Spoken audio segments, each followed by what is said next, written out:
नमस्कार बच्चों, आज हम लोग देखने वाले हैं लेसन नंबर 4 आदर्श बदला का स्वाध्याय। ठीक है, यानी प्रश्न और उत्तर हम लोग देखने वाले हैं। तो चलिए फिर हम स्टार्ट करते हैं।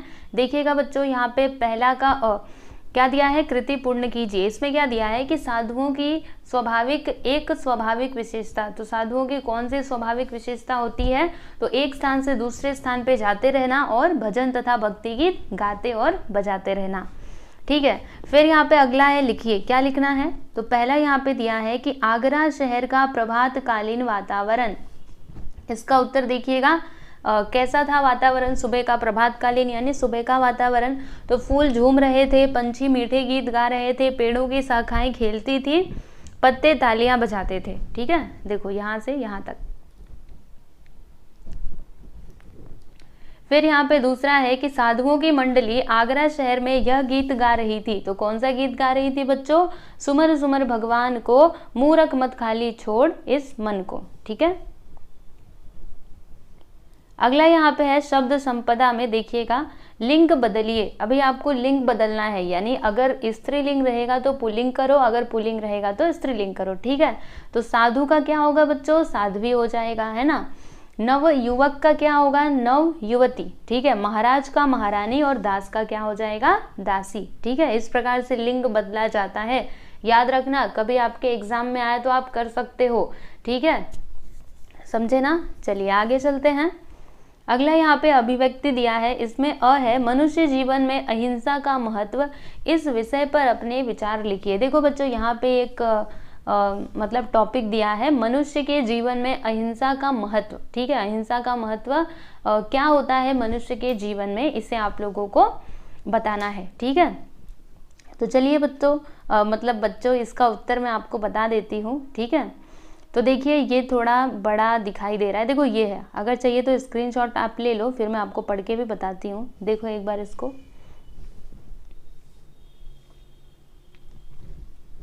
चलिए अभी हम लोग रीड करते हैं इसको। तो इसमें क्या दिया है कि हिंसा, इससे किसी का भला नहीं हो सकता। यानी जब हम हिंसा करते हैं, किसी को मारते हैं, किसी को परेशान करते हैं बेवजह, है ना, तो इससे किसी का भी भला नहीं हो सकता। कैसे भला होगा? आप किसी भी जानवर को, जैसे कुत्ता घूम रहा है उसको मारोगे, फालतू में ऐसे मारोगे, तो क्या ये अच्छी बात है? नहीं ना, आपका भला होगा ना उसका भला होगा। समझे? इस संसार के सभी जीव ईश्वर के संतान हैं और समान हैं। ठीक है, मतलब जो भगवान जी हैं उन्होंने सबको समान रूप से बनाया है, सबके सब भगवान के ही बच्चे हैं। ठीक है, इसीलिए हमें किसी के साथ भी हिंसा नहीं करनी चाहिए। ठीक है, सृष्टि में सबको जीने का अधिकार है। अगर आप किसी को जीवन दे नहीं सकते तो किसी का जीवन छीनने का आपके पास कोई अधिकार नहीं है। क्या आप किसी को जीवन दे सकते हो? नहीं, आप किसी को जीवन नहीं दे सकते, फिर आप किसी का जीवन कैसे छीन सकते हो? ठीक है, कोई कितना भी शक्तिमान क्यों ना हो, किसी को उससे उसका जीवन छीनने का कोई अधिकार नहीं है। जब कोई किसी को जीवन दे नहीं सकता, तब वह किसी का जीवन ले भी नहीं सकता। बड़े बड़े मनुष्य और महापुरुषों ने अहिंसा को ही धर्म कहा है। ठीक है, महाभारत का एक बहुत ही प्रसिद्ध श्लोक है। कौन सा बच्चों? आपने पढ़ा भी होगा कई बार। ठीक है, बड़ा अच्छा श्लोक है कि अहिंसा परमो धर्मः। मतलब जो अहिंसा है ना, वही क्या है? सबसे बड़ा धर्म है। मतलब सबके साथ प्रेम से रहो, ना किसी को मारो, मतलब किसी को परेशान मत करो। ठीक है, और फिर इसके आगे वाली लाइन भी इसको पढ़िएगा। शायद बहुत कम लोगों को इसके आगे वाली लाइन पता होती है, क्योंकि हमें बस इतना ही पढ़ाया गया है, लेकिन इसके आगे का भी समझना बहुत ज़रूरी है बच्चों। धर्म हिंसा तथैव च। इसका मतलब क्या हुआ? सुनो आपको बताती हूँ। यहाँ पे लिखा हुआ है कि अहिंसा परमो धर्म, यानी अहिंसा परम धर्म है। लेकिन उसके साथ ही एक और बात आप लोग ध्यान रखना, धर्म हिंसा तथैव च। जहाँ पे धर्म की रक्षा हो वहाँ पे हिंसा करना, मतलब हिंसा हम कर सकते हैं। ठीक है, अपने धर्म की रक्षा के लिए। ओके, तो वहाँ पे हिंसा हो सकती है, नहीं तो अहिंसा तो परम धर्म है ही। ठीक है, सबके साथ प्रेम से रहो, मिलजुल करके रहो। ठीक है, किसी को मारो मत, है ना। किसी को जीवन दे नहीं सकते तो मारने का तुमको अधिकार किसने दिया? सही है ना। फिर अहिंसा का अस्त्र सबसे बड़ा माना जाता है, जीवन का मूल मंत्र। देखो बच्चों, जीवन का मूल मंत्र क्या है? जियो और जीने दो। ठीक है, किसी के प्रति ईर्ष्या की भावना रखना या किसी का नुकसान करना भी एक प्रकार की हिंसा है। इससे हमें क्या होना चाहिए? बचना चाहिए, है ना। किसी को देख देख करके, जैसे कोई बहुत आगे बढ़ रहा है और हम उसको देखे जा रहे हैं, हमें बहुत गुस्सा आ रहा है, तो ऐसा नहीं होना चाहिए। ठीक है, किसी को देख करके आप गुस्सा मत कीजिए, ईर्ष्या मत कीजिए, आप भी उस काबिल बनिए, है ना, मेहनत कीजिए, वो उसने मेहनत किया है तब जाके वो वहां तक पहुंचा है ना। ठीक है, तो ये रहा जी इसका उत्तर। चलिए आगे चलते हैं। अगला यहाँ पे है कि सच्चा कलाकार वह होता है जो दूसरों की कला का सम्मान करता है। इस कथन पर अपना मत व्यक्त कीजिए। तो चलो बच्चों देखते हैं इसका उत्तर। कलाकार को कोई कला सीखने के लिए गुरु के सानिध्य में रहकर वर्षों तक तपस्या करनी पड़ती है। मतलब देखो बच्चों, अगर किसी कलाकार को कोई भी विद्या सीखनी है, कोई भी कला सीखनी है, तो उसे क्या करना पड़ता है, गुरु जी के सानिध्य में रहना पड़ता है। यानी कि गुरु के पास जाएंगे तब तो आपको वो सिखाएंगे ना। कला की छोटी छोटी बारीक बातों की जानकारी करनी पड़ती है। इसके साथ ही निरंतर रियाज करना पड़ता है। जैसे आप ही सोचिए, अगर आपको संगीत सीखना है तो आप घर बैठे बैठे संगीत सीख जाओगे? नहीं, इसके लिए आपको अपने गुरुजी के पास जाना पड़ेगा। ठीक है, वहाँ पे रोज जा करके आपको संगीत सीखना पड़ेगा। जो भी सुर होते हैं, जो भी ताल होते हैं, वो सारी चीज़ें आपको अपने गुरुजी से सीखनी पड़ेंगी। इसके अलावा जो छोटी छोटी चीज़ें होती हैं उन्हें भी समझना पड़ेगा और आपको रेगुलर बेसिस पे रियाज भी करना होगा। रियाज यानी क्या होता है, प्रैक्टिस करना। ठीक है, गुरु से कला की जानकारियां प्राप्त करते करते अपनी कला में वह प्रवेश होता है।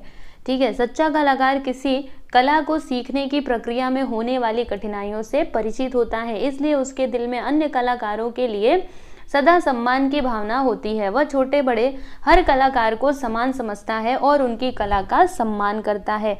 सच्चे कलाकार का यही धर्म है। इससे कला को प्रोत्साहन मिलता है और वह फूलती फलती है। समझे बच्चों? जैसे कि जो कलाकार है, ठीक है, तो वो दूसरे कलाकार को देख करके मतलब उससे ईर्ष्या ना करे बल्कि उसको और प्रोत्साहन दे। तो यही सच्चे कलाकार की निशानी है, क्योंकि वो जानता है, अगर वो सच्चा कलाकार होगा ना तो उसको पता है कि कला सीखने में कितनी मेहनत लगती है, कितनी कठिनाइयों का हमको सामना करना पड़ता है, तब जाके हम लोग किसी भी कला को सीख पाते हैं। ठीक है, तो ये था इसका उत्तर। चलिए आगे चलते हैं। पाठ पर आधारित लघुत्तरी प्रश्न। इसमें जो चौथा है इसका अ है कि आदर्श बदला कहानी के शीर्षक की सार्थकता स्पष्ट कीजिए। तो देख लीजिए बच्चों, इसका आंसर तो काफ़ी बड़ा दिख रहा है ना। रुको यहीं तक है। चलो पढ़ते हैं। एक बार आपको दिखा दूँ क्या, या फिर चलो पहले रीड करते हैं, उसके बाद फिर मैं आपको बताऊंगी। ओके, तो अपने पिता को मृत्युदंड दिए जाने पर बैजू विक्षिप्त हो गया था और अपनी कुटिया में विलाप कर रहा था। उस समय बाबा हरिदास ने उसकी कुटिया में आकर उसे ढांढस बंधाया था। तब बालक बैजू ने बाबा को बताया था कि उसे अब बदले की भूख है, वह उसकी इस भूख को मिटा दे। बाबा हरिदास ने उसे वचन दिया था कि वे उसे ऐसा हथियार देंगे जिससे वह अपने पिता की मौत का बदला ले सकेगा। बाबा हरिदास ने 12 वर्षों तक बैजू को संगीत की हर प्रकार की बारीकियां सिखाकर उसे पूर्ण गंधर्व रूप में तैयार कर दिया, मगर इसके साथ ही उन्होंने उससे यह वचन भी ले लिया कि वह इस राग विद्या से किसी को हानि न पहुंचाएगा। यानी उन्होंने सिखाया तो सही, लेकिन उन्होंने उससे एक वचन भी लिया कि इसकी वजह से वो किसी को भी हानि, किसी को भी कष्ट नहीं पहुंचाएगा। ठीक है, इसके बाद वह दिन भी आया जब बैजू सड़कों पर गाता हुआ निकला। जो आगरा की सड़कें थी वहाँ पे, यहाँ पे आगरा आना चाहिए। ठीक है, आगरा की सड़कों पे आपको पता होगा, अगर आपने ये लेसन पढ़ा होगा तो आप जानते हैं वो आगरा के सड़कों पे निकला था ना, तो वही है। निकला और उसके पीछे उसकी कला के प्रशंसकों की अपार भीड़ थी। आगरा में गाने के नियम के अनुसार उसे बादशाह के समक्ष पेश किया गया और शर्त के अनुसार तानसेन से उसकी संगीत प्रतियोगिता हुई। ठीक है, जिसमें उसने तानसेन को बुरी तरह परास्त कर दिया। यानी तानसेन को बैजू बावरा ने हरा दिया। ठीक है, तानसेन बैजू बावरा के पैरों पर गिरकर अपनी जान की भीख मांगने लगा। इस मौके पर बैजू बावरा, यहाँ पे बैजू आएगा, ठीक है, पूरा अच्छे से नाम लिखना चाहिए ना, बैजू लिखा है, यस। बैजू बावरा उससे अपने पिता की मौत का बदला लेकर उसे प्राणदंड दिलवा सकता था, पर उसने ऐसा नहीं किया। बैजू ने तानसेन की जान बख्श दी। उसने उससे केवल इस निष्ठुर नियम को उड़वा देने के लिए कहा जिसके अनुसार किसी को आगरे की सीमाओं में गाने और तानसेन की जोड़ का न होने पर मरवा दिया जाता था।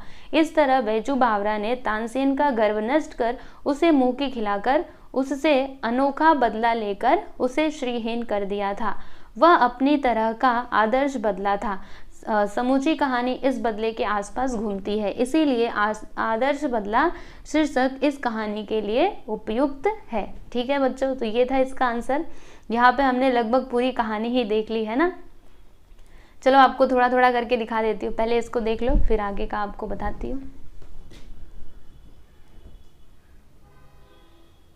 रुको 1 मिनट। हाँ ये देखो, आगे का।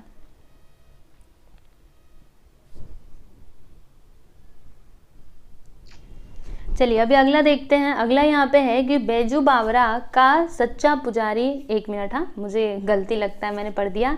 बैजू बावरा संगीत का सच्चा पुजारी है, इस विचार को स्पष्ट कीजिए। ये जो विचार है कि जो बैजू बावरा जी हैं वो संगीत के सच्चे पुजारी हैं, इस पर अपने विचार आपको स्पष्ट करने हैं। तो चलिए देखते हैं बच्चों। हाँ ये भी काफ़ी बड़ा है। तो क्या दिया इसमें कि सच्चा कलाकार उसे कहते हैं जिसे अपनी कला से सच्चा लगाव हो, वह अपने गुरु की कही हुई बातों पर अमल करे तथा गुरु से विवाद न करे। इसके अलावा उसे अपनी कला पर अहंकार न हो। बैजू बावरा ने 12 वर्ष तक बाबा हरिदास से संगीत सीखने की कठिन तपस्या की थी। वह उनका एक आज्ञाकारी शिष्य था। उसकी संगीत शिक्षा पूरी होने के बाद बाबा हरिदास ने जब उससे यह प्रतिज्ञा करवाई कि वह इस राग विद्या से किसी को हानि नहीं पहुंचाएगा, तो भी उसने रक्त का घूंट पीकर इस गुरु आदेश को स्वीकार कर लिया था, जबकि उसे मालूम था कि इससे उसके हाथ में आई हुई प्रतिहिंसा की छुरी कुंद कर दी गई थी। मतलब वो जानता था कि ऐसा करने से मतलब जो मैं बदला लेने वाला वो नहीं हो पाएगा। ठीक है, लेकिन फिर भी उसने अपने गुरुजी की बात मानी। फिर भी गुरु के सामने उसके मुंह से एक शब्द भी नहीं निकला। और यही तो सच्चे शिष्य की निशानी है कि गुरु से कोई क्या बोलते हैं उसको, आर्ग्यूमेंट, ठीक है, आर्ग्यूमेंट ना करे। बैजू बावरा की संगीत कला की धाक दूर दूर तक फैल गई थी। उसके संगीत में जादू का असर था। बैजू बावरा का संगीत ज्ञान पर तानसेन की तरह कोई अधिकार नहीं था, बल्कि इसके विपरीत उसके हृदय में दया की भावना थी। गान युद्ध में तानसेन को पराजित करने पर भी वह अपनी जीत और संगीत का प्रदर्शन नहीं करता, बल्कि वह तानसेन को जीवन दान दे देता है। वह उससे केवल यह मांग करता है कि वह इस नियम को खत्म करवा दे कि जो कोई आगरा की सीमा के अंदर गाए वह अगर तानसेन की जोड़ का न हो तो मरवा दिया जाए। उसकी इस मांग में भी गीत संगीत की रक्षा करने की भावना निहित है। इस प्रकार इसमें कोई संदेह नहीं है कि बैजू बावरा संगीत का सच्चा पुजारी था। ठीक है, तो देख लो इसको बच्चों, मैं आपको थोड़ा थोड़ा करके दिखा देती हूँ। चलो आगे देखो।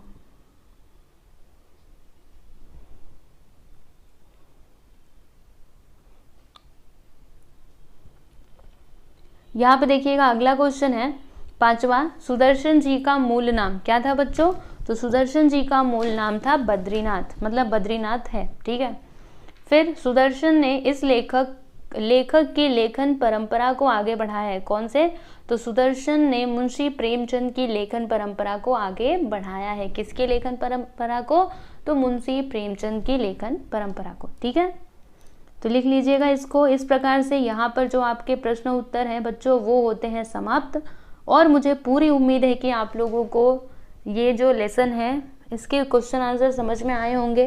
ठीक है बच्चों, तो बस आप लोग अच्छे से पढ़ते रहना। कुछ भी डाउट रहे तो ज़रूर मेरे से पूछना। और टेलीग्राम चैनल को भी आप लोग ज्वाइन कर लेना, क्योंकि ये जो PDF आपके सामने है ना, ये कहाँ पे मिलेगा? तो टेलीग्राम चैनल में मिलेगा। इसीलिए टेलीग्राम चैनल को आप लोग ज्वाइन कर लो। ठीक है, चलो जी चलते हैं, अभी मिलेंगे हम लोग नेक्स्ट वीडियो में। Good bye everyone.